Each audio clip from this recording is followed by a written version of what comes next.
कल हम लोगों ने कहाँ पे बात छोड़ी थी कि ये रिज़वान का है, वो शादाब का है, इस तरह की बातें हम कल कर रहे थे। उसी को आगे बढ़ाते हैं। आज का टॉपिक हमारा है एस जेनेटिव का, तो वो अभी डिस्कस हो जाएगा, समझ में आ जाएगा आपको ये क्या है। शायद आप ये नाम पहली बार सुन रहे होंगे, एस जेनेटिव। तो देखते हैं। तो ये रिज़वान का है, तो इस सेंटेंस में जो का लिख रहा है ऐसे ही कुछ हो सकता था, वो रिज़वान की है या ये रिज़वान के हैं, तो कुछ भी हो सकता था। तो का, की, के, इनके मीनिंग में हमने क्या यूज़ करा, सिर्फ उसके नाम के आगे अपॉस्ट्रोफी एस लगा दिया, है ना। ये रिज़वान का है तो दिस इज़ रिज़वान्स। तो अब मैं इस सेंटेंस को थोड़ा आगे बढ़ाता हूँ। मैंने ये नहीं बताया कि रिज़वान का क्या है, कोई चीज़ का नाम नहीं लिया मैंने। अब मैं अगर किसी चीज़ का नाम लूँ, जैसे मैंने इस सेंटेंस में लिया है कि ये रिज़वान का कंप्यूटर है ना। तो अब मैं रिज़वान का तो पहले से ही हम बना रहे थे रिज़वान्स। अब जो चीज़ उसकी है उसके साथ में उसका नाम लिख देंगे, जैसे रिज़वान का कंप्यूटर तो रिज़वान्स कंप्यूटर, ठीक है। तो अब ये देखो, ये जो अपॉस्ट्रोफी एस हमने लगाया है यहाँ पर बीच में, ये दो चीज़ों के बीच में लगाया हुआ है। इसका मतलब इन दोनों चीज़ों के आपस में जो ना कोई कनेक्शन है। रिज़वान का कंप्यूटर है ये, तो इन दोनों के बीच में एक बॉन्ड हो गया, एक कुछ ना कुछ रिश्ता है इन दोनों का। तो जब भी ये अपॉस्ट्रोफी एस ऐसे दो चीज़ों के बीच में आएगा तो वो ये बताएगा कि ये दोनों चीज़ें आपस में क्या हैं, कनेक्टेड हैं किसी तरह। या तो इनका दोनों में आपस में कोई रिश्ता है, या जो जैसे ये कंप्यूटर है ये रिज़वान का, यानी इस कंप्यूटर पर रिज़वान का हक़ है, रिज़वान ने ख़रीदा होगा तो ये उसका हक़ हुआ, उसका अधिकार है इस पर, ठीक है। तो या तो किसी का हक़, अधिकार, कब्ज़ा बताने के लिए भी हम अपॉस्ट्रोफी एस लगाते हैं ऐसे किसी चीज़ पर, है ना। या किसी का किसी पर कोई हक़ बताने के लिए, या किसी का किसी से रिश्ता बताने के लिए, वो हम नीचे अभी सेंटेंसेस में डिस्कस करेंगे। किसी का किसी से रिश्ता बताना हो तब भी हम इस तरह से यूज़ करते हैं। तो आम तौर पे जब भी हम ये कहेंगे ना ये चीज़ किसी की है या ये उसका है, इस तरह की जो बातें हैं वहाँ पर अपॉस्ट्रोफी एस हम लगा देते हैं बीच में। और एक यूज़ मैंने ऐसे बीच में अपॉस्ट्रोफी एस लगाने का ये भी बताया था कि आप दिस इज़ को आप शॉर्ट करके ऐसे लिख सकते हैं, दिस इज़, ठीक है। तो एक ये भी है, ये भी दोनों के बीच में लग रहा है अपॉस्ट्रोफी, और यहाँ भी देखो लास्ट में एस ही है। लेकिन ये अलग यूज़ है, ये दो वर्डों को छोटा करके लिखने का तरीका है।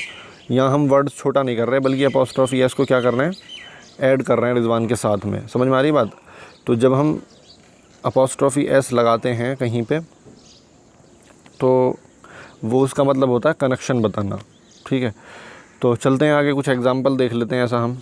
अब यहाँ आपको कनेक्शन दिखेंगे बहुत सारे, जैसे राजा का पेन, तो हम क्या लिखेंगे, सिंपल राजाज़ पेन। तो पेन का राजा के साथ कनेक्शन पता चल गया कि राजा ने ये पेन ख़रीदा होगा इसलिए राजा का पेन है, तो उस पर उसका अधिकार है, उसका हक़ है, उस पेन पर उस पर कब्ज़ा है उसका। ऐसे ही अमजद्स चिल्ड्रन, यानी अमजद के बच्चे। तो अब ये बच्चों का अमजद के साथ रिश्ता हो गया, यानी अमजद जो है वो बच्चों का बाप होगा, इसलिए हम कह रहे हैं अमजद के बच्चे, ठीक है। ऐसे ही लड़की के भाई, तो गर्ल्स ब्रदर्स। तो अब ये लड़की का उन भाइयों से रिश्ता हमें बता रहा है ये वर्ड। आ गई बात समझ में। तो इस तरह की जो बातें होती हैं वहाँ हम अपॉस्ट्रोफी एस यूज़ करेंगे दोनों चीज़ों के बीच में, जिनके बीच में हमें रिश्ता बताना हो। अब कुछ एग्जांपल्स हम इसके कर लेते हैं। जैसे जैकी रोहन का कुत्ता है, तो हम क्या कहेंगे, जैकी, कहाँ पहुँच गया कर्सर, यहाँ, जैकी क्या है, रोहन का कुत्ता। तो Jackie is Rohan's, ROHAN apostrophe S, Rohan's क्या है, रोहन का कुत्ता, यानी रोहन्स डॉग। आ गई बात समझ में। इस तरह की चीज़ें होंगी। जैसे दिल्ली की सड़कें चौड़ी हैं, तो हम क्या लिखेंगे, Delhi's roads are wide, wide मतलब चौड़ी। ऐसे ही मेरी बहन की अंगूठी महंगी है, तो मेरी बहन, माई सिस्टर की अंगूठी, माई सिस्टर्स रिंग, तो माई सिस्टर्स रिंग कैसी है वो, महंगी। इज़ कॉस्टली भी कह सकते हैं और एक्सपेंसिव भी कह सकते हैं, तो एक्सपेंसिव लिख लेते हैं, एक्सपेंसिव, ठीक है। और देखो, उसकी सास का नाम शबनम है, तो उसकी, मान लो हम किसी लड़की के बारे में बात कर रहे हैं कि उसकी सास का नाम शबनम है, तो हम क्या कहेंगे, उसकी सास, हर मदर इन लॉ कहते हैं सास को, हर मदर इन लॉ, और लिखते हैं इसको हैं ये डैश डैश लगा के, मदर इन लॉ, ठीक है। तो mother in law's name, mother in law का नाम, her mother in law's name. बहुत से लोग क्या करते हैं, जो मेन वर्ड है इसके अंदर वो तो मदर ही है, तो ये अपोस्ट्रोफी यहाँ ना लगा के वो यहाँ पे लगा देते हैं ऐसे, यानी her mother's in law name, तो ये गलत हो जाता है। आपको जब वर्ड पूरा हो जाए उसके बाद में ही अपोस्ट्रोफी एस लगाना है।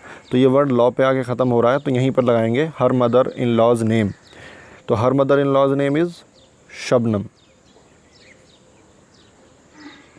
ठीक है, तो ये भी याद रखने की चीज़ है कि अगर एक वर्ड जो है ना कई सारे छोटे छोटे वर्ड से मिलके बना है, तो अपोस्ट्रोफी एस को ये नहीं देखना है कि मेन वर्ड में लगाना है, सबसे आखिर में ही लगाना है जब वर्ड पूरा हो जाएगा। ठीक है, ऐसे ही रोशन मेरी बीवी की चाची का भाई है। ठीक है, तो ये थोड़ा लंबा हो गया, लेकिन आप देखें ये बहुत आसानी से लिख जाएगा इंग्लिश में। रोशन की बात हो रही है तो हम लिखेंगे रोशन। कौन है रोशन? रोशन इज़, अब जो वो कुछ है वो आगे लिख देंगे हम। मेरी बीवी, रोशन इज़ माई वाइफ्स, यानी मेरी बीवी की चाची, माई वाइफ्स ऑन्ट, और फिर चाची की भी का, तो माई वाइफ्स आंट्स भाई, ब्रदर। ठीक है, तो रोशन मेरी बीवी की चाची का भाई है, तो Roshan is my wife's aunt's brother. ठीक है, इसमें दो अपोस्ट्रोफी यूज़ हो गए, तो एक साथ कंटिन्यूसली 2-3 भी यूज़ कर सकते हैं आप। इस तरह की पहेली पूछते हैं ना लोग कि उसकी नानी की बेटी के चाचा, ऐसे करके बहुत सारा लंबा बोलते हैं, तो उसको इस तरह से हम इंग्लिश में बोल सकते हैं। ठीक है ना। अब ऐसे ही मैंने जहाँ पर मोर देन वन, यानी एक से ज़्यादा जहाँ पर ये अपोस्ट्रोफी एस यूज़ होंगे, मैंने उसके एक एग्जांपल और लिख लिए हैं। जैसे माई आंट्स अंकल सन, मेरी चाची के चाचा का लड़का, है ना। तो एग्जांपल के तौर पर मैंने कहा कि मनोज मेरी चाची के चाचा का बेटा है, तो क्या लिखूँगा मैं इसको? Manoj is my aunt's uncle's son. और ऐसे ही एक और एग्जांपल मैंने लिख लिया कि मिस्टर खान के नौकर की बीवी पागल है, तो मिस्टर खान्स सर्वेंट्स वाइफ, ठीक है ना। मिस्टर खान के नौकर यानी मिस्टर खान सर्वेंट और उस नौकर की वाइफ, तो mister Khan's servant's wife is crazy. ठीक है, तो अब आप सोच रहे होंगे कि मैंने एस जेनेटिव की तो कोई बात ही नहीं करी है। तो एस जेनेटिव की बात यही थी कि जहाँ पर ये अपोस्ट्रोफी एस दो चीज़ों के बीच में ऐसे रिलेशन बताने के लिए या किसी का कब्ज़ा बताने के लिए यूज़ होता है, यानी दो चीज़ों का आपस में क्या कनेक्शन है, ये बताने के लिए जहाँ भी यूज़ होता है, उसी अपोस्ट्रोफी एस को हम एस जेनेटिव कहते हैं। इतनी सी बात थी। तो एस जेनेटिव अगर कहीं आप लिखा हुआ देखें तो उससे घबराएं ना, वो अपोस्ट्रोफी एस ही होगा, लेकिन वो वाला अपोस्ट्रोफी एस आपको दोनों चीज़ों में रिश्ता बताएगा। ठीक है, तो एक अपोस्ट्रोफी एस मैंने बताया कि दो वर्ड को छोटा करने के लिए भी यूज़ कर सकते हैं हम, जैसे दिस इज़ का दिस इज़ हो जाएगा, तो वहाँ पर वो एस जेनेटिव नहीं है, वो सिर्फ अपोस्ट्रोफी एस है। लेकिन जब अपोस्ट्रोफी एस दो चीज़ों के बीच में कोई रिश्ता बताएगा तो उसको क्या कहेंगे? S generative. दो चीज़ों के बारे आपस में कोई कनेक्शन जब होगा, और उसको एस पॉजिटिव भी बोलते हैं, पॉजिटिव। ठीक है ना, एस जेनेटिव। तो एस जेनेटिव थोड़ा आसान लगता है बोलने में, मैंने वो चूज़ कर लिया। अब देखो आगे थोड़ा सा एक यूज़ और देखो इसका, कि जब हम किसी के घर, दुकान या दफ्तर की बात करते हैं तो तब हम क्या करते हैं इंग्लिश में? देखो ये है कि वो कसाई की दुकान है, तो अब मेरे ख्याल से आपको ये समझ में आ गया होगा कि मैं इसको क्या लिखूँगा। तो वो कसाई की दुकान है तो मैं क्या कहूँगा? दैट्स, तो मैं शॉर्ट फॉर्म में लिख रहा हूँ दैट्स, या दैट इज़ भी आप लिख सकते हैं। तो वो कसाई की दुकान है, दैट्स बुचर्स शॉप, है ना, यही तो लिखेंगे, बुचर मतलब कसाई।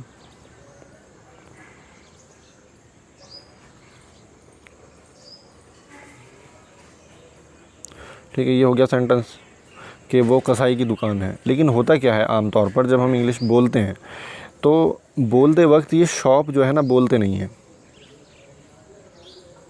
सिर्फ इतने से काम चल जाता है, दैट्स बुचर्स। ठीक है, ऐसे ही अब आप समझ जाएंगे कि मैं इसको क्या लिखूँगा। ये नाई की दुकान है तो मैं बस कितना बोलूँगा दिस इज़ बार्बर्स, या मैं बोलूँगा दिस इज़ हेयर ड्रेसर्स। आई बात समझ में? आगे शॉप बोलने की अगर ज़रूरत हो तो बोलेंगे, यानी जिससे हम बात कर रहे हैं, अगर उसे इतना भी ना पता हो कि ये जो बनी हुई चीज़ है ये दुकान है, तो आपको बताना पड़ेगा बाकायदा कि ये नाई की दुकान है, दिस इज़ बार्बर्स शॉप। और अगर उसे इतना पता है कि देखने से पता चल रहा है कोई दुकान है, लेकिन उसे ये नहीं पता कि ये किस चीज़ की दुकान है, तो वहाँ आप सिर्फ कह सकते हैं दिस इज़ बार्बर्स, या दिस इज़ हेयर ड्रेसर्स, या दिस इज़ बुचर्स, या जिसकी भी दुकान होगी। ऐसे ही ये द हिंदू का ऑफिस है, तो हम क्या लिखेंगे, सिर्फ हम क्या बोलेंगे, दिस इज़ द हिंदूज़, बस काफ़ी होगा। और अगर किसी को ये भी नहीं पता कि ऑफिस नाम की चीज़ है यहाँ जो बनी हुई है, तो उसको आपको पूरा बोलना पड़ेगा, this is the Hindus office. तो ऐसी जो चीज़ें बहुत मशहूर होती हैं, जिनके बारे में पता होता है कि ये क्या है, तो उसकी नाम स्पेसिफाई हम आगे नहीं करते, बस खाली किसी काम में चल जाएगा कि दिस इज़ द हिंदूज़।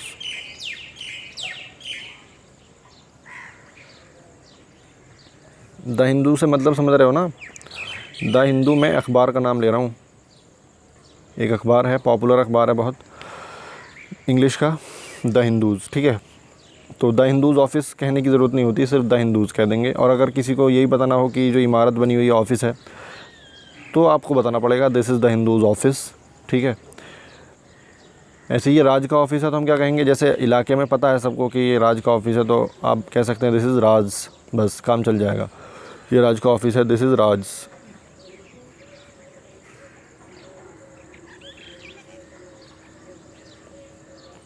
अब ये मत समझना कि ये ऑफिस, दुकान और ये घर के बारे में जो मैं कह रहा हूँ, तो इनके आगे आप शॉप या ऑफिस या होम बोल ही नहीं सकते हो। बोल सकते हो, तुम्हारी मर्ज़ी है किसी भी तरह से, लेकिन ये मैं बता रहा हूँ कि ऐसे भी लोग बोलते हैं। तो अगर कोई आपसे इस तरह बोले तो आपको समझ आना चाहिए कि उसका क्या मतलब है, ठीक है। ऐसे ही वो डेविड का घर है, तो वो डेविड का घर है, तो दैट इज़ डेविड्स, बस इतना हो जाएगा। या आप पूरा भी बोल सकते हैं, दैट इज़ डेविड्स होम, ठीक है, दैट इज़ डेविड्स। ये हो गई बात ख़त्म, ठीक है। अब थोड़ा सा एक रूल देख लेते हैं यहाँ पे हम कि ये अपोस्ट्रॉफ़ी कैसे यूज़ होता है। कभी कभी थोड़ा सा चेंजिंग आ जाती है। जैसे मैंने 3 एग्जांपल लिखे हुए हैं, ज़रा इन्हें गौर से देखो। मैंने लिखा है जेम्स की कार, तो अब देखो मैंने अपोस्ट्रॉफ़ी का निशान तो लगाया है, लेकिन उसके आगे अपोस्ट्रॉफ़ी वाला एस नहीं बनाया है। ये जेम्स की कार है ना, मैंने सिर्फ लिखा जेम्स कार, मतलब ये वाला एस मैंने नहीं लिखा है। अब देखो ये रूल है इसका कि जब भी आप किसी वर्ड के आखिर में ऑलरेडी एस हो, पहले से एस लिख ही रहा है उसमें, तो आप अपोस्ट्रॉफ़ी के बाद अपना एस नहीं लगाएंगे, जैसे आप ऊपर लगा रहे थे। जैसे डेविड के नाम में लास्ट में क्या है, डी है, तो अगर आपको अपोस्ट्रॉफ़ी एस लगाना है तो आप अपोस्ट्रॉफ़ी भी लगाएंगे और एस भी लगाएंगे, ठीक है। ऐसे ही हमने सब जगह वो अपोस्ट्रॉफ़ी एस लगाया। लेकिन ये जो केस है, मैंने 2-3 यहाँ पर हाईलाइट किए हुए हैं। जेम्स जो नाम है, इसके लास्ट में एस आ रहा है। कीट्स जो नाम है, इसके नाम के लास्ट में भी एस आ रहा है। कीट्स की किताब नहीं है, कीट्स की कार है ये भी, चलो इसको किताब ही कर लेते हैं, कीट्स बुक, ठीक है। तो अपोस्ट्रॉफ़ी से काम चल जाएगा जब किसी वर्ड के आखिर में ऑलरेडी एस हो, हमको ना लगाना पड़े, ठीक है, हम नहीं लगाएंगे फिर एस। ऐसे ही देखो बहनों का भाई, तो एक बहन होती तो हम कहते सिस्टर, तो तब तो हमें यहाँ अपना अपोस्ट्रॉफ़ी एस लगाना पड़ता। समझ रहे हो बात। अगर एक बहन की बात करते हैं हम, तो हम क्या कहते हैं, सिस्टर्स ब्रदर, तो ये अपोस्ट्रॉफ़ी एस होता। अब वहाँ पहले लिख रहा है बहनों, यानी एक से ज़्यादा बहनें हैं। जब एक से ज़्यादा बहनें हैं तो यहाँ एस ऑलरेडी है इसका मतलब, और ये वाला जो एस है ये हमने बेकार में फालतू लगा दिया। तो सिर्फ अपोस्ट्रॉफ़ी का निशान लगेगा, आप देख रहे हैं, तो सिस्टर्स ब्रदर, ठीक है। और ये गलती मत कर देना कि भाई एक से ज़्यादा में तो एस आता ही है, इसलिए वहाँ अपोस्ट्रॉफ़ी एस नहीं लगाएंगे। बाज़ दफ़ा एक से ज़्यादा जो प्लूरल फॉर्म होती हैं उसमें एस नहीं आता लास्ट में, जैसे बच्चे है ना, तो जैसे मैं कहूँ बच्चों के नाम, तो बच्चों के नाम चिल्ड्रन होगा, चिल्ड्रन। अब यहाँ देखो एन में लास्ट में एन है, एस नहीं है, तो हम यहाँ अपोस्ट्रॉफ़ी एस ही लगाएंगे, चिल्ड्रंस नेम, ठीक है। तो देखो हालांकि सिस्टर्स जो है वो भी प्लूरल है और चिल्ड्रन जो है वो भी प्लूरल है। सिस्टर्स के साथ हमने सिर्फ अपोस्ट्रॉफ़ी का निशान लगाया है और चिल्ड्रन के साथ में हमने अपोस्ट्रॉफ़ी एस लगाया है, क्योंकि चिल्ड्रन में एस है ही नहीं, इसलिए एस तो लगाना पड़ेगा। और सिस्टर्स में ऑलरेडी लास्ट में एस है, तो हमें एक और एस लगाने की ज़रूरत नहीं है, उसका कोई फ़ायदा नहीं होगा। आगे बात समझ में। तो कायदा कुल मिला के ये निकला, हमें जो रूल मिला वो ये मिला कि जब किसी वर्ड के लास्ट में ऑलरेडी एस हो तो वहाँ हमें अपोस्ट्रॉफ़ी एस लगाने की ज़रूरत नहीं है, सिर्फ अपोस्ट्रॉफ़ी का निशान लगा देंगे। और बोलते टाइम हमें अपोस्ट्रॉफ़ी तो चूँकि बोलना ही नहीं होता, ये तो लिखने वाला रूल है, इसलिए बस इतना ध्यान रखें कि जब प्लूरल होगा और उसके लास्ट में एस होगा, या प्लूरल ना भी हो, किसी नाम के लास्ट में एस आ रहा हो, तो आप सिर्फ अपोस्ट्रॉफ़ी का निशान लगा के काम चलाएंगे, ठीक है। चलिए, और अगर किसी के नाम में बिना एस लगाए काम ही ना चलता हो, कभी कभी ऐसा भी होता है नाम के लास्ट में एस आ रहा होता है और बात सही से नहीं होती पूरी। जैसे एक नाम है अनीस, तो अनीस की कार अगर मैं कहूँ, तो इसको इंग्लिश में मैं अगर बोलूँ अनीस कार, तो ये अजीब सा लगेगा, ऐसा लगेगा जैसे अनीस नाम की ही कोई कार है ना।